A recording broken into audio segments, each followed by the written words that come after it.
El Economist sacaba una tapa en el 2014 que decía La parábola de la Argentina, con Messi mirando al piso y el subtítulo que decía ¿Qué pueden aprender otros países de un siglo de declinación argentina? La pregunta, que está siempre latente, es si alguna vez fuimos un país rico, si es que lo fuimos, y en algún momento dejamos de serlo y empezamos a decaer. Vamos a ver cuál es la evolución de la Argentina en términos de Producto Bruto por persona a lo largo del tiempo. Este gráfico muestra la representación de dicho producto como porcentual de un promedio frente a otros países. Es decir, cuando estamos más cerca del 100% es cuando nos acercamos a ese promedio. En el mismo estamos incluyendo a los países de Europa Occidental, Estados Unidos, Canadá, Australia y Nueva Zelanda. Cuando la curva va para arriba, generalmente es cuando la economía crece. Cuando va para abajo, es que no crece mucho o que porcentualmente crecemos mucho menos que el resto de los otros países. De este modo, la foto indica el desempeño económico argentino en el largo plazo. No estoy refiriendo, en este sentido, a la redistribución del ingreso, que es otra pata que trataré más adelante. En este sentido tenemos la obra Sin pan y sin trabajo del pintor Ernesto de la Cárcova, que entre 1892 y 1893 retrata la incertidumbre y angustia y tristeza que siente la clase obrera al perder su trabajo, en medio de condiciones de vida de emergencia. El cuadro tuvo una gran trascendencia y popularidad para la época, lo que lleva a pensar que esta situación fue más común de lo que se cree. Observando el gráfico, podemos inferir algunas deducciones de tinte político. Algunos dirán, en este sentido, que la caída comenzó en la década del 30 con el primer golpe militar y la crisis económica, agudizada en la Segunda Guerra Mundial. Otras posiciones hablan de la debacle que comienza en el peronismo, aunque según el gráfico podemos ver que hay una leve mejora. Otras posiciones manifiestan que la caída comienza en verdad en el año 1974 con el remate de la dictadura militar del 76. En algún modo se puede ver que aquí la línea ya no se recupera más. Hay que tener en cuenta que para el año 75 la Argentina tenía el mismo PBI de España, incluso superior a la Unión Soviética, por ejemplo. Una respuesta muy común es que lo raro es que ya hayamos sido tan ricos, es decir, lo de principios del siglo XX con el modelo agroexportador, fue ficticio y lo real es lo que vino después, es decir, la caída. Es decir, hay una visión bastante maniqueísta de la historia, una especie de condenados al fracaso de antemano. Todo este gráfico está contrastado por estadísticas medidas, no hay nada artificial aquí. ¿Qué pasaba en la Argentina en el centenario? ¿Había problemas sociales? ¿Un movimiento obrero en agitación creciente? ¿Podríamos hablar de una desigualdad de ingreso? Sí, podríamos hablar de una desigualdad respecto a lo que vino después claramente, pero no podríamos hablar de una desigualdad tan marcada respecto a otros países en ese momento. No es casualidad que en 1914 la ciudad de Buenos Aires tenía la mitad de su población nacida en el extranjero. Si los inmigrantes venían es porque los salarios evidentemente no eran tan malos. La comunidad gallega, instalada en el sur de la provincia de Buenos Aires, fue parte de uno de los primeros polos industriales del Gran Buenos Aires. En 1906 se funda el Banco de Galicia en Avellaneda, uno de los primeros bancos privados. Asimismo, los trabajadores inmigrantes giraban gran cantidad de dinero a sus pueblos natales. Hay una gran cantidad de escuelas, por ejemplo en Galicia, que tienen el nombre de Argentina, cementerios, hospitales que fueron construidos por montos desviados de inmigrantes gallegos.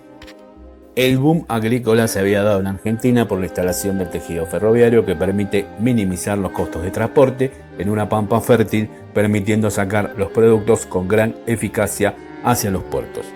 ¿Por qué se agota este modelo? Bueno, hay varias teorías al respecto. Una es la referente al agotamiento de tierras. La explotación era extensiva, por tanto, si se agota sin innovación tecnológica, se viene el estancamiento. Otra visión es por la falta de disponibilidad de capitales e inversión extranjera, especialmente inglesa, que se corta abruptamente luego de la Primera Guerra Mundial. Otra cuestión es las crisis institucionales y políticas. Cambian abruptamente gobiernos, cambian reglas de juego, por ende no se da un marco adecuado para la inversión de capital. Otra teoría que me permite ir pensando en mi posición al respecto es el insuficiente desarrollo de la mano de obra para las potencialidades del capital. Acá se manifiestan uno de los grandes problemas de la historia económica de Argentina, que es la falta de viabilidad de su economía. Algunos autores como Edward Genovese y Edwards y Reich hablan de las potencialidades desenvueltas por la mano de obra en Estados Unidos luego de la Guerra Civil. alrededor de la expansión e inversión cada vez más intensiva de capitales, dando como resultado un espectacular proceso de crecimiento económico, junto con el desarrollo del sector primario, la pequeña propiedad y las ventajas para acceder a la tierra, y su explotación intensiva con métodos de capital, los llamados farmers.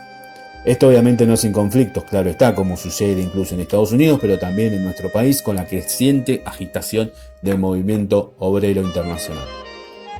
Otro de los aspectos que se ve en el gráfico a continuación es las tasas de educación y alfabetización durante 1830 y 1930, que dice que Argentina crece significativamente en su nivel de alfabetización a partir de 1880 con la Ley de Educación Universal. Pero llega en 1930 la crisis del modelo agroexportador y nos faltó bastante para llegar al nivel educativo, como se ve en el gráfico, de los países ricos, a diferencia del PBI, donde sí estábamos muy cerca.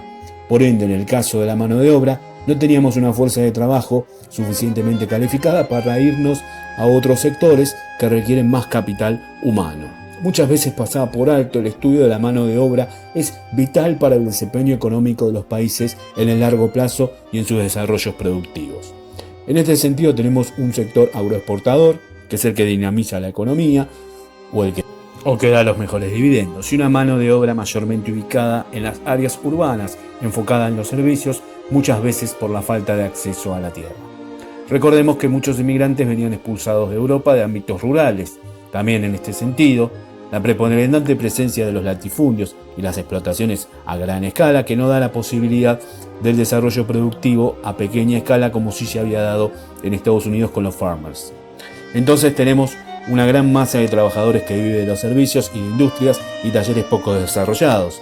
En estos términos, cuando la inversión es constante y el flujo de capitales se mantiene, es posible el equilibrio favorable y el modelo se sostiene, incluso dando desarrollos de tipo industrial, como el caso de Avellaneda y la inmigración gallega.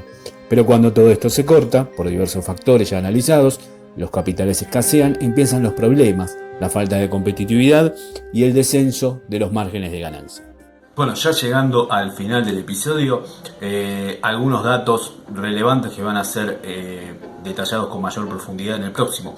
Por ejemplo, las exportaciones al año 1928 son las mismas que las exportaciones al año 1960. Es decir, pasamos a una economía totalmente cerrada, de una economía totalmente abierta a una economía totalmente cerrada. Esto obviamente son por diversos factores políticos y económicos, ¿no? Por ejemplo, y externos, obviamente, ¿no? Estados Unidos nos tira el bombo en cuanto el mercado puede, el plan Marshall con sus preferencias en Europa y la Unión Europea con sus preferencias a sus productos en detrimento de los nuestros, ¿no?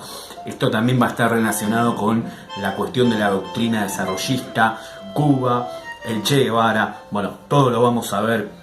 Sí, el Che Guevara, que está muy relacionado en esta época, en el año 60 y 70, ¿no? Todo lo vamos a ver en el próximo episodio y obviamente no hablar del peronismo y la industrialización por sustitución de importaciones. Vamos a estar en una época que industrializar era ser sinónimo de un país rico, ¿no? Esto hoy en día cambió mucho, ¿no? Porque, por ejemplo, hoy Noruega es un país que produce petróleo. Australia es un país que produce minería y vende servicios educativos, lo mismo que Canadá, y son los países más ricos del mundo. Al contrario, por ejemplo, de India o Pakistán, que son países fuertemente industrializados, pero que son países pobres, con una distribución desigual del ingreso enorme. Entonces, bueno, todas estas cuestiones van a ser más analizadas, esperemos, en el próximo episodio, si entra. Así que bueno, gracias, los espero en la próxima. Cualquier cosita, cualquier comentario, cualquier puteada, cualquier cosa que no estén de acuerdo, me lo pueden decir en donde quieran, por privado, por mensaje. Así que bueno, gracias.